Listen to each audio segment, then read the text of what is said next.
Je peux parler tous les langages, je peux donner toute ma voix, je peux céder tout ce que j'ai. J'ai beau avoir la foi, je peux déplacer les montagnes. J'ai beau porter toutes les croix, avancer à travers les flammes. J'ai beau avoir la foi. Si je n'aime pas, si je n'écoute pas, je ne suis qu'un bruit, qu'un cri. Si je n'aime pas, si je n'écoute pas, Jésus vient remplir ma vie de ton amour. J'ai besoin de ton amour.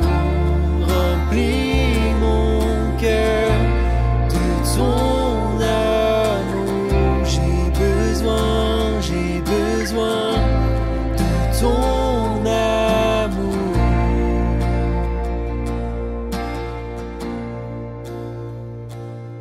Bonsoir et bienvenue à tous. Nous sommes Sandrine et Guillaume, membres de la communauté du Chemin Neuf, au service de la mission Cana pour les couples et les familles. Alors, bienvenue à chacun. D'abord, bienvenue aux habitués des soirées canapé. Et puis, un bienvenue tout particulier pour ceux qui découvrent ce programme ce soir. Alors, après une première saison sur les pièces de la maison et une saison 2 de soirées thématiques qui sont toujours disponibles en replay sur notre site internet, nous entamons ce soir une troisième saison. Alors, notre vie de couple est une relation vraiment incarnée dans nos corps, dans laquelle chacun de nos sens joue un rôle vraiment important. La vue, l'ouïe, le toucher, l'odorat, le goût. Autant d'occasions de réfléchir et d'échanger en couple. C'est le défi que nous vous proposons ce soir. Alors, on se propose de se retrouver chaque lundi soir pendant 5 soirées pour prendre ce temps à deux pour faire grandir notre amour. Autant d'occasions d'échanges et de discussions. Donc, ce n'est pas un temps pour regarder une vidéo, même si vous êtes devant votre écran, mais vraiment un temps pour pouvoir être l'un avec l'autre, connectés l'un à l'autre. Donc, peut-être que c'est bon de veiller à éteindre vos téléphones, à vous installer confortablement pour vivre ce temps de la meilleure façon possible. Alors, ce temps d'environ 1 heure va se dérouler de la façon suivante. Nous aurons d'abord un petit moment d'introduction par un couple sur le sens de ce soir. Et puis après, vous aurez, comme on en a l'habitude à Cana, un bon temps de réflexion et d'échange tous les deux. Et nous terminerons ensemble par une prière. Voilà, alors avant d'écouter Fanny et Kevin, peut-être qu'il est bon de se poser, de remettre ce qui a été notre journée. Voilà, peut-être d'intérioriser, de se souvenir de chacun de ces moments. Je peux déposer particulièrement ce que j'ai vécu aujourd'hui, ce que j'ai entendu, les silences auxquels j'ai pu goûter. Voilà, nous vous invitons à vivre ce temps de silence intérieur. Et puis, pour ceux qui sont croyants, peut-être d'inviter l'Esprit Saint au cœur de cette soirée.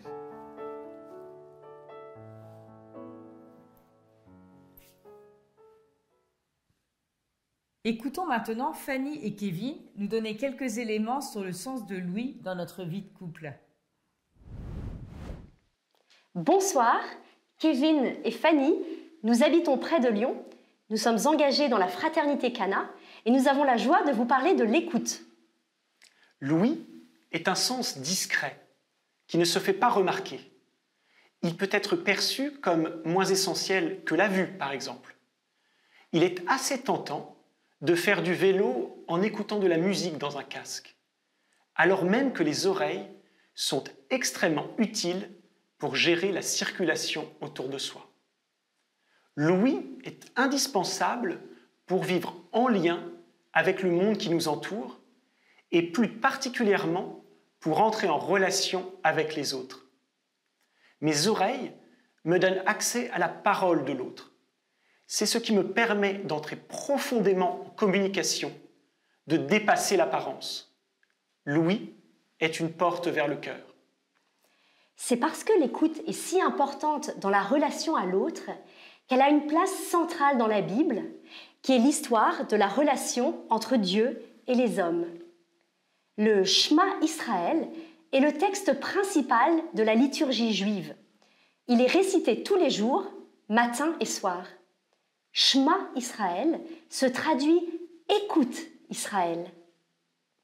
Lorsque nous apprenons à écouter, Dieu fait des merveilles dans nos vies. Quand Marie arrive chez Élisabeth, celle-ci s'écrie « Dès que ta salutation a frappé mes oreilles, l'enfant a tressailli dans mon ventre. » La parole circule des oreilles au cœur, source d'une immense joie des cousines.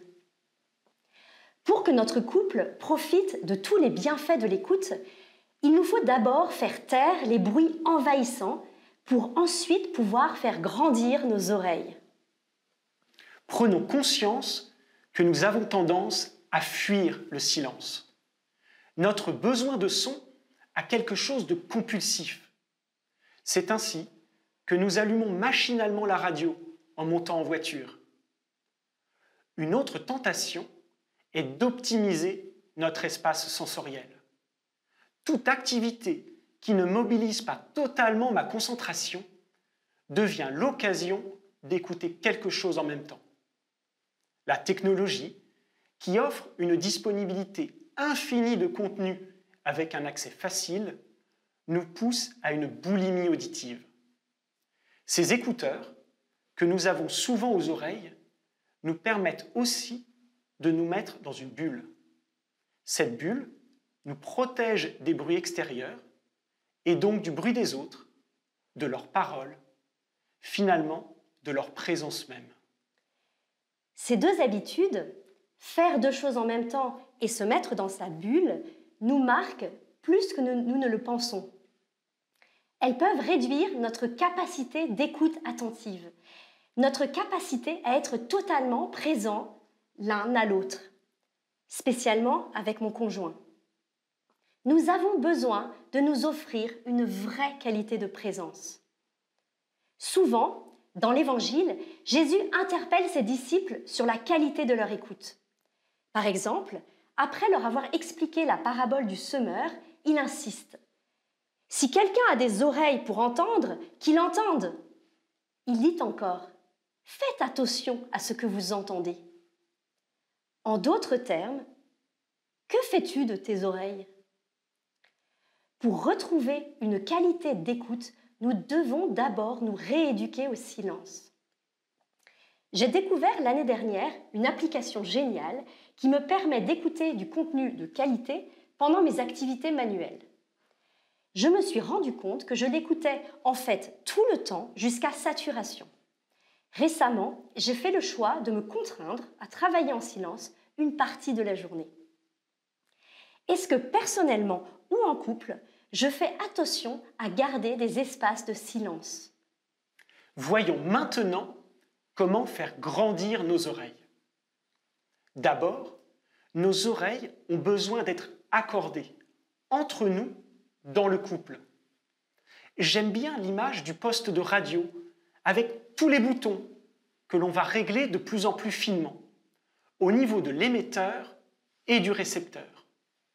Nous devons nous aider mutuellement à affiner notre écoute et notre expression.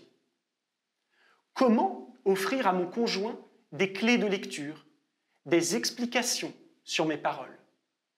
Par amour, soyons aussi explicites que possible. Je rephrase, j'essaye d'être plus clair, je bannis les sous-entendus. Cela prend du temps, bien sûr, mais cela permet à nos paroles d'avoir toute leur efficacité. Sans cela, nous finissons par hurler pour essayer de nous faire entendre, au sens propre comme au figuré, et c'est très désagréable. Ensuite, nos oreilles et nos bouches ont besoin d'être guéries.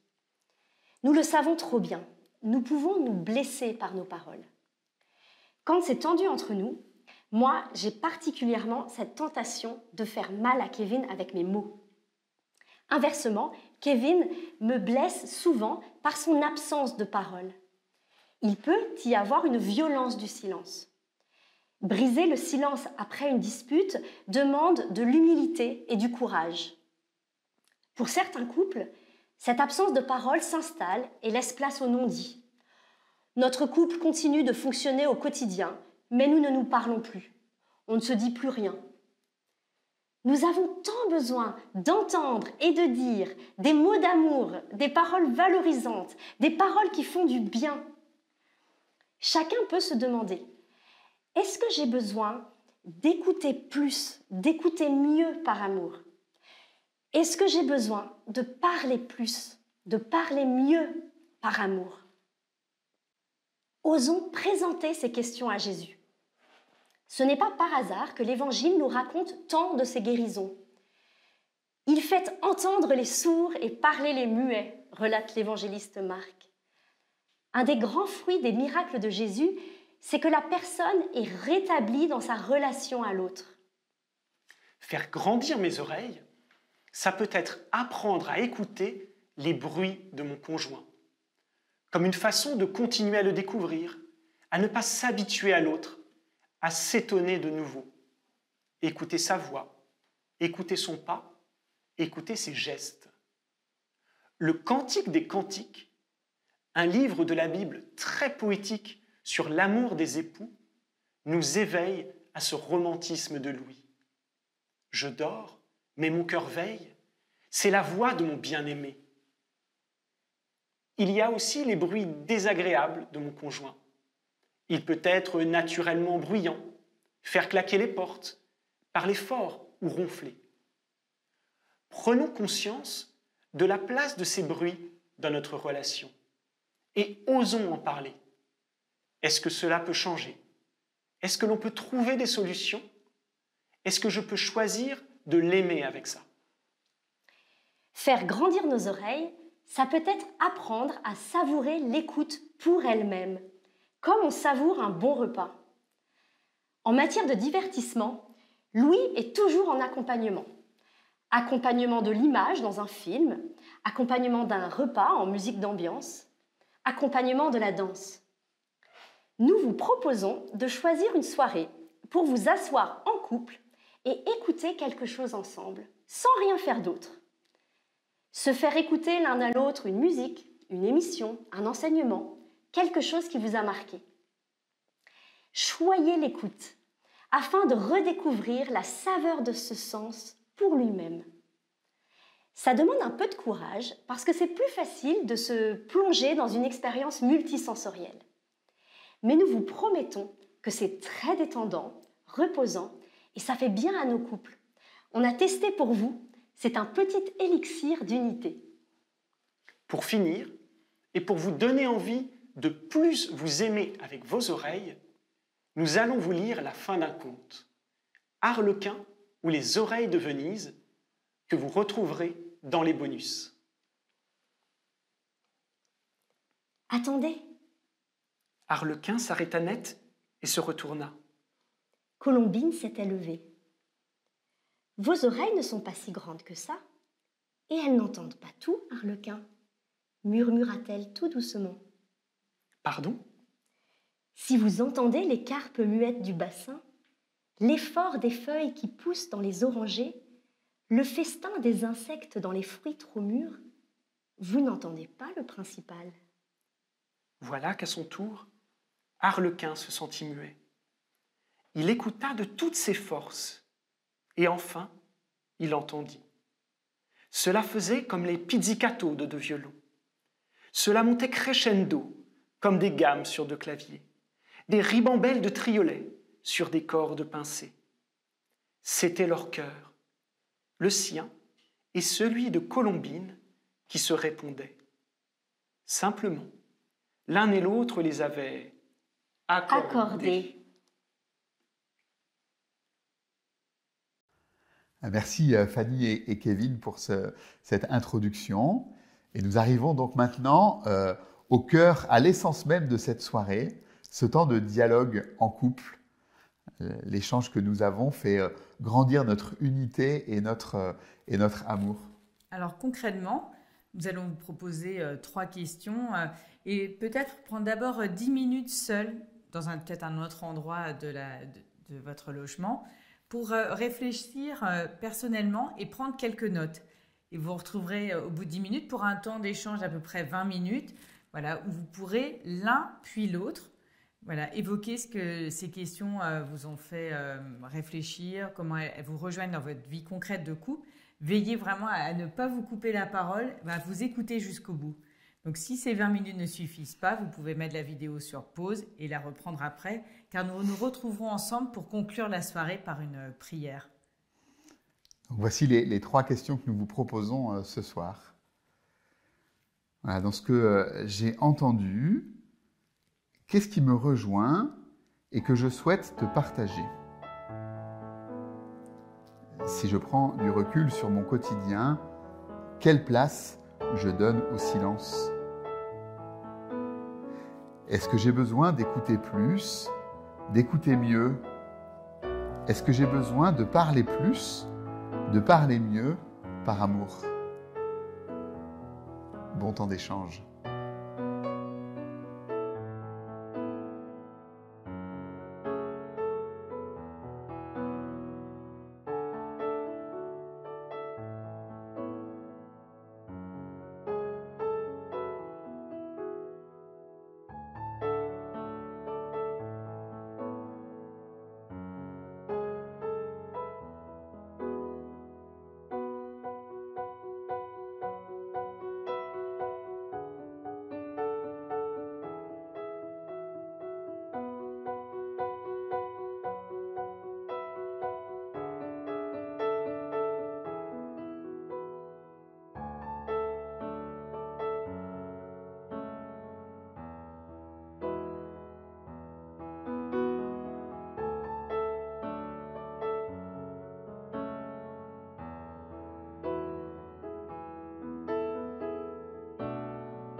Voilà, cette soirée est maintenant terminée et nous espérons que vous avez pu vivre un bon moment à deux. N'hésitez pas à partager largement autour de vous ces soirées pour que d'autres couples puissent prendre soin d'eux. Ces soirées sont toutes disponibles en replay sur le site cana.fr, à la fois la saison 1 et puis les saisons suivantes. Et puis, pour pouvoir être proposées, ces soirées ont un coût et vous pouvez nous aider en faisant un don sur le site cana.fr. Alors, vous trouverez sur notre site internet des bonus en annexe de cette soirée sur le sens donc de Louis. Un temps de prière en couple tout d'abord, ensuite un défi à vivre en couple et puis différentes propositions à vivre en famille. Puis nous aurons le plaisir de nous retrouver la semaine prochaine pour aborder cette fois-ci le sens de la vue. En tout cas, bonne semaine à chacun et prenez soin de vos oreilles.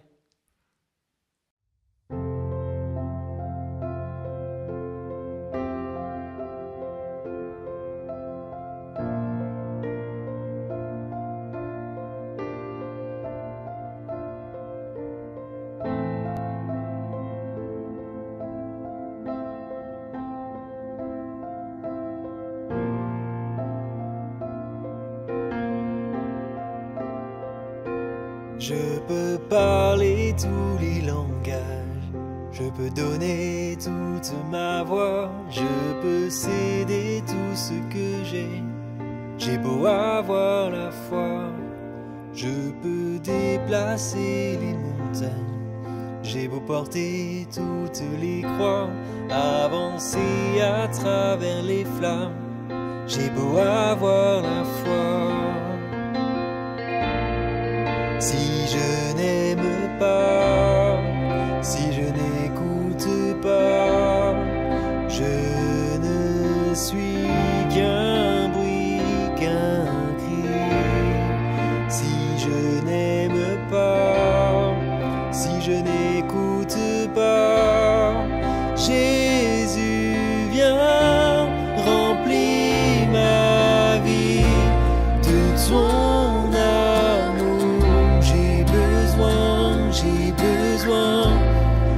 ton amour remplit mon cœur, de ton amour j'ai besoin de ton amour.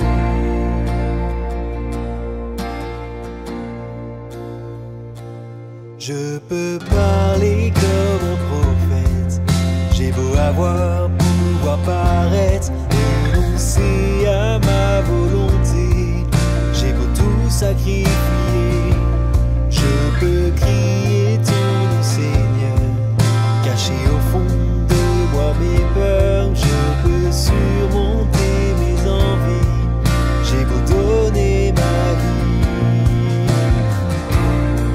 Si je n'aime pas, si je n'écoute pas, je ne suis qu'un bruit, qu'un cri.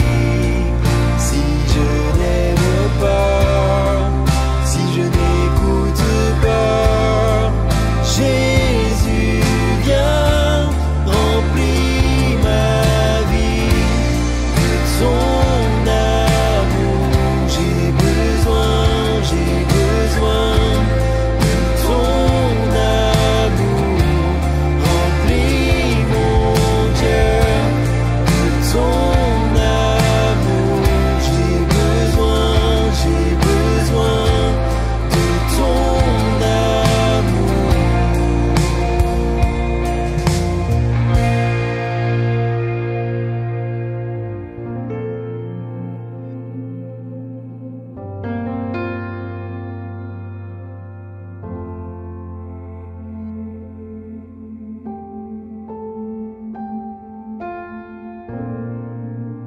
Avec toi, je n'ai plus peur.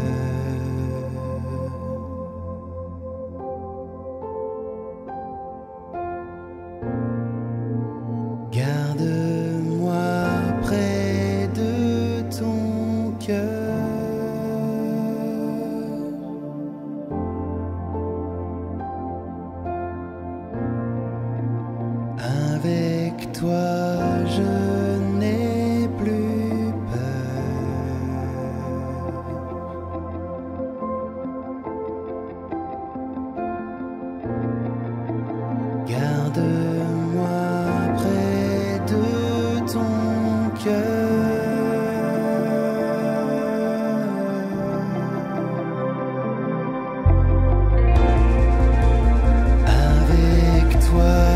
je